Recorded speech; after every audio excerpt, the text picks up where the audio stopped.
The tray hit the floor with a loud crash, scattering delicate raspberry tarts across the tiled bakery floor. For a moment, the chatter inside Morning Glory Bakery froze. Then came the laughter, sharp, biting, cruel. "Guess Frankenstein can't even carry pastries now," sneered Derek Collins, his construction crew howling behind him. Behind the counter, Isabella Torres stood still, her jaw tight, her breath held. Her cheeks flushed not from embarrassment, but from restraint. Her hands, scarred and steady, slowly reached for a towel as she knelt to clean the mess. No one moved to help. This wasn't the first time. It wouldn't be the last. Morning Glory sat at the edge of Cedar Grove's main street, its window panes fogged from the early morning ovens and the smell of fresh bread drifting into the crisp air. Locals came for the sourdough, the cinnamon buns, the warmth of routine, but few stayed long enough to learn the rhythm behind the counter or the woman who kept it all turning. Isabella, 34, was always the first to arrive, unlocking the door at 4 a.m. Yeah, tying her apron with mechanical precision. Her movements quiet, rehearsed. Her scarred face burned down the left side and trailing onto her neck, rarely turned toward customers.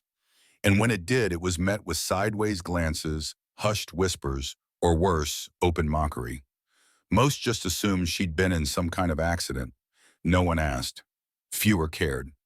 Derek Collins never missed a morning, dragging his muddy boots and loud crew through the doors 7:01 sharp. For him, Isabella's face was a daily punchline.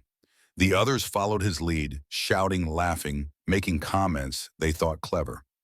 But what no one saw, what no one knew, was what Isabella carried beneath her sleeves and behind her silence. A past sealed tight, a reason why she never reacted, a reason why no matter how loud the jeers or how cruel the jokes, she held her tongue and kept baking. Because once her hands weren't shaping bread, they were disarming bombs. And the burns that now drew ridicule, they came from saving lives. That morning, as Isabella wiped frosting and broken pastry from the floor, Derek leaned in with a mocking smirk. "Bet you got those scars playing with an oven, huh?" She said nothing, not because she couldn't, but because she knew he wasn't worth the truth. What Isabella didn't know, what no one expected, was that someone had just walked through the door who would recognize the truth. And everything was about to change.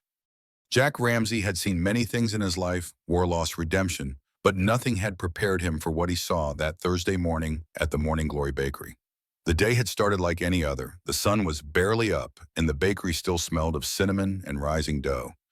Jack, a retired Army medic and now a volunteer at the Cedar Grove VA clinic, stepped in for his usual black coffee and bran muffin. He had always appreciated the quiet hum of the place before the morning rush began. And more than anything, he respected how Isabella Torres, scarred, silent, and focused, moved behind the counter with the grace of someone who knew what pain was and refused to let it define her. He never pried. But he noticed things. Her left hand trembled slightly when reaching for the oven handle. Her eyes, though soft, always scanned the room like someone trained to anticipate danger. And then there was the tattoo. That morning, as Isabella reached across the counter to hand him his coffee, her sleeve slipped up slightly. Jack's eyes fell on the inner part of her forearm. There, partially faded but unmistakable, was a tattoo EOD in block letters ringed by a military wreath. Explosive Ordnance Disposal. His heart froze. He had seen that tattoo once before, 15 years ago in Fallujah. During the worst firefight of his deployment, his convoy had been trapped by a string of IEDs. One woman, a combat tech they barely knew, had disarmed 6 bombs in a storm of gunfire. The 7th one partially detonated while she was still kneeling beside it. She had thrown her body between the blast and his team. Jack had never seen her again. His muffin sat untouched. He looked up at Isabel, who had returned to kneading dough, her face partly turned away. He studied her profile. The left side of her face bore deep burns, just like the soldier from that day. The movement of her hands, the steady rhythm, even the calm in her voice when taking orders, matched exactly. Jack's voice trembled. "Excuse me." Miss Torres. Isabella paused but didn't turn around. "Yes." He cleared his throat, choosing his words carefully. "Did you serve in Iraq?" She stiffened slightly, her shoulders rising then falling. "Why do you ask?" Jack reached into his wallet, pulled out a small, weathered photograph, one he kept folded behind his veteran ID. It was a blurry shot of a woman in a bomb suit kneeling beside a Humvee wires tangled around her hands. "She saved us," he whispered, sliding the photo onto the counter. Isabella froze. Her hands dusted with flour, she looked at the picture. Her breath hitched. Jack continued softly, "I've never forgotten her. None of us did. You threw yourself in front of that blast. We lived because of you." Slowly, Isabella picked up the photo. She studied it silently, the bakery's early morning light washing over her face. "That was a long time ago," she said quietly, "and I'm not her anymore." Jack shook his head. "You're exactly her. That's why you survived. That's why you still show up here at 4 a.m. That's why you don't flinch when they say those awful things." She met his eyes then for the first time, really, and he saw the struggle behind them. "They call me monster, freak, Scarface. They don't know," no, Jack said gently. "But now I do, and that changes everything." Before she could respond, the bakery door opened. As always, Derek Collins and his crew barged in loud and crude. Mud on their boots, laughter on their lips. One of them snickered. "Hey, Frankenstein, got anything edible today? Or just more nightmares on a plate?" Jack's jaw tightened. Isabella said nothing. She returned to her work with shaking hands while the laughter continued. But Jack couldn't sit still anymore. He stood from his seat and walked straight to their table. "Gentlemen," he said, his voice low but firm, "do you have any idea who you're mocking?" Derek looked up amused. "Old man, mind your coffee." "I will," Jack said. "Right after I introduce you to Staff Sergeant Isabella Torres, former EOD technician, U.S. Army. She's the reason I'm standing here.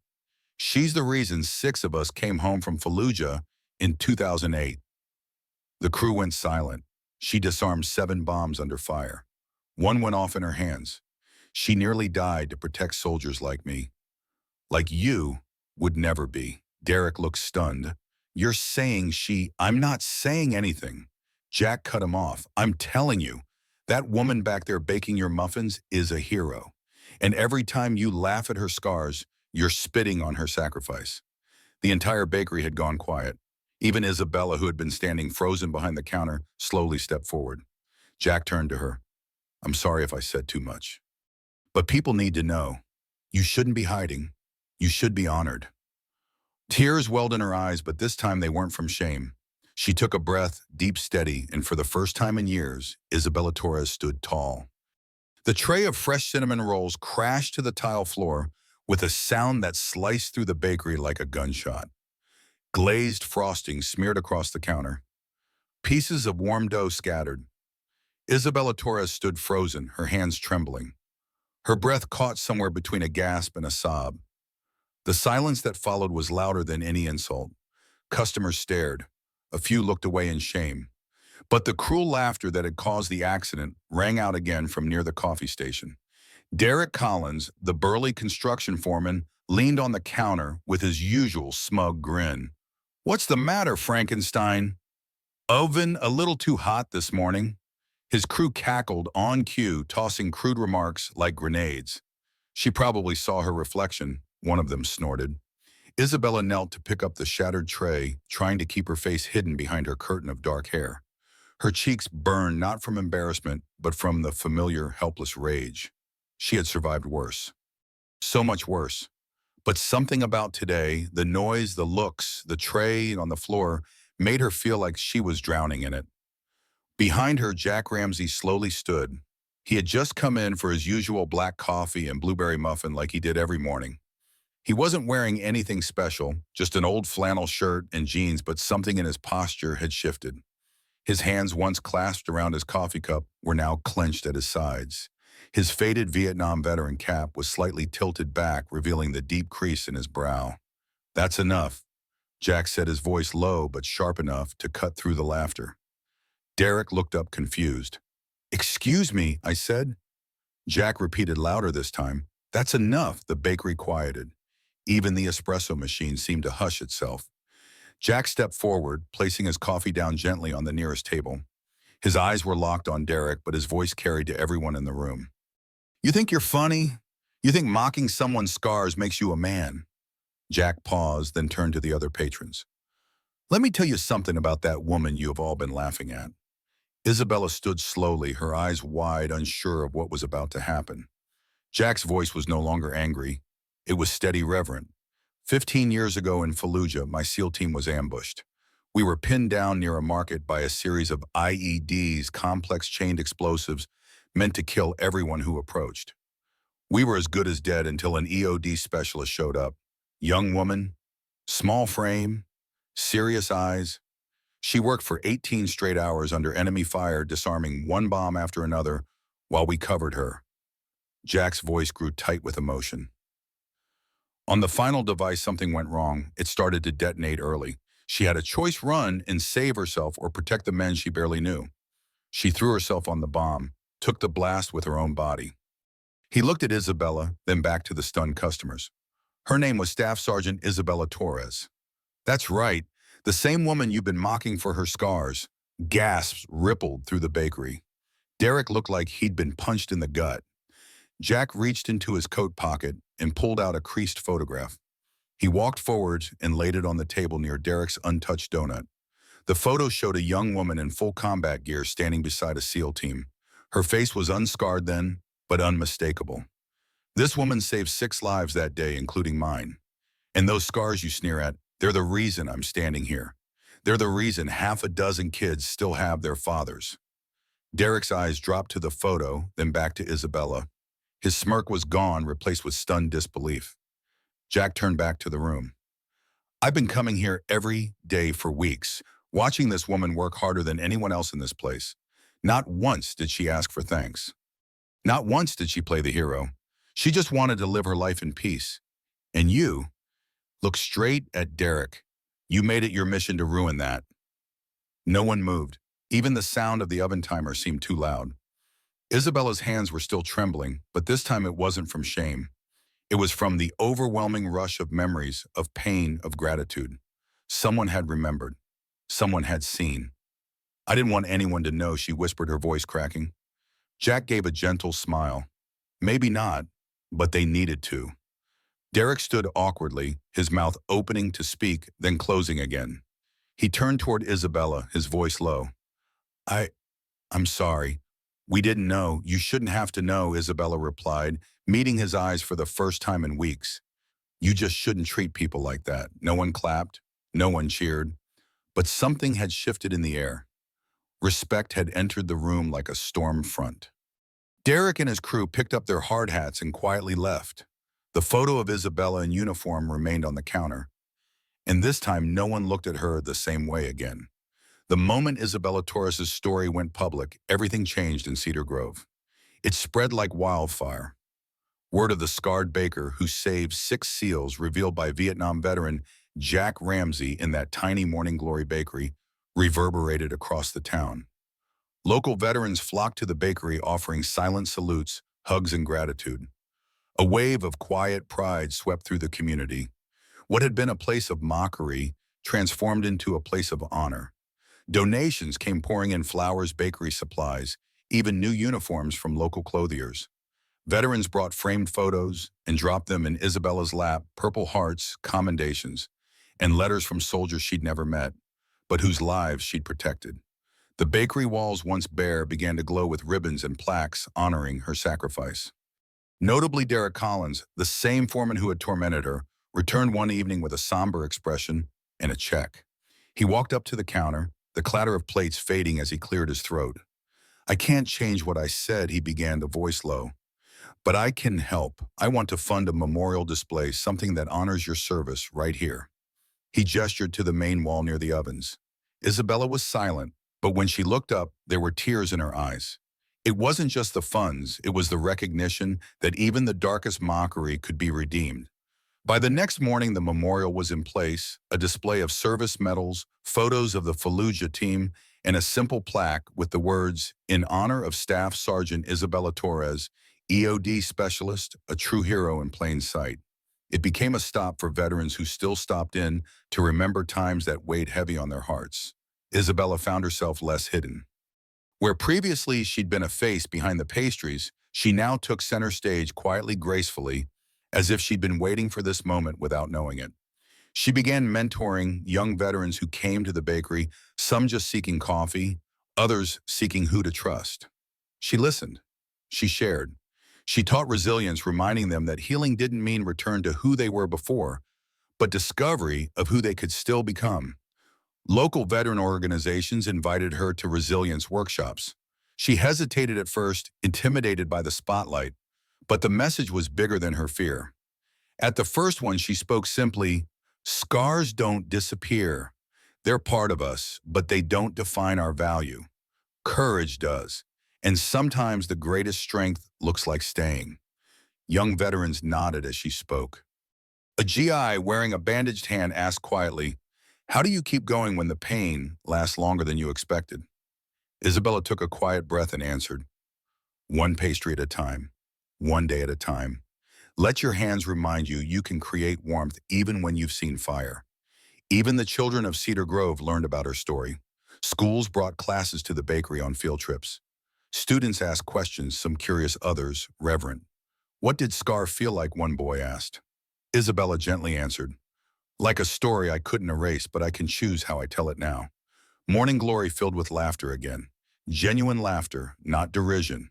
Veterans telling stories of the war, children tasting pastries with pride, neighbors offering to cover breakfast for any veteran who walked in, all because the town chose to see her sacrifice.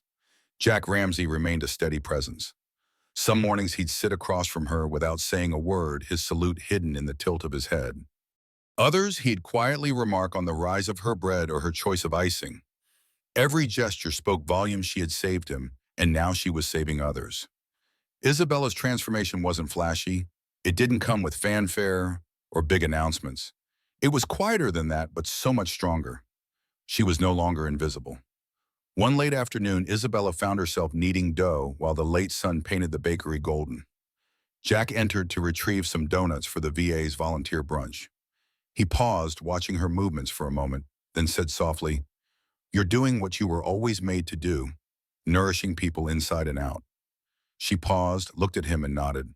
"Sometimes heroism comes with flour on your hands." A year passed, but the warmth inside Morning Glory Bakery only grew. Where once there had been ridicule, there was now reverence. Each Sunday morning, a quiet line formed before the doors opened, veterans, families, and townspeople waiting not just for pastries, but for a moment with Isabella Torres. The woman who had once hidden behind ovens now stood before others with clarity, strength, and grace. Her scars remained visible, but so did her story, no longer whispered or buried. She wore it openly, proudly, not for sympathy, but as proof she had endured fire and kept baking. One afternoon, Isabella stood before a class of new military recruits at the local base. Dressed simply, without rank or pretense, she faced them with calm authority. Her voice was steady as she said, "You don't stop serving just because you take off the uniform. You just find different ways to serve, through kindness, through community, through courage that lasts long after the battlefield." She let the silence linger, the weight of her words settling in the room like a lesson carved in stone. After the session, a young recruit approached her hesitantly. "Ma'am, does the pain ever really go away?" Isabella offered a soft smile. "No, but the meaning changes. It becomes something you carry, not something that crushes you." Back at the bakery, the memorial display continued to grow. Notes from soldiers, cards from school children, photos from families she'd never met. Testaments to lives touched, not just by what Isabella had done in Fallujah, but by how she'd lived since. The very men who had once mocked her to now waited in line to buy her coffee, shake her hand, and protect her dignity the way she had once protected theirs. Jack Ramsey remained a near-daily presence. On the anniversary of the day he revealed her past, he raised a simple toast in the bakery. To Isabella, the quiet hero who showed us all what real strength looks like. She blushed but didn't shy away. Not anymore. Sometimes the greatest acts of heroism don't happen on battlefields, they unfold quietly in the steady rhythm of daily life. Isabella Torres reminds us that scars, whether visible or hidden, don't weaken us. They are proof of survival and of the courage to keep showing up. If this story touched your heart, don't let it stop here. Click like to show support for our veterans. Comment below if someone in your life inspires you with silent strength. And subscribe to our channel for more true stories that honor resilience, dignity, and humanity.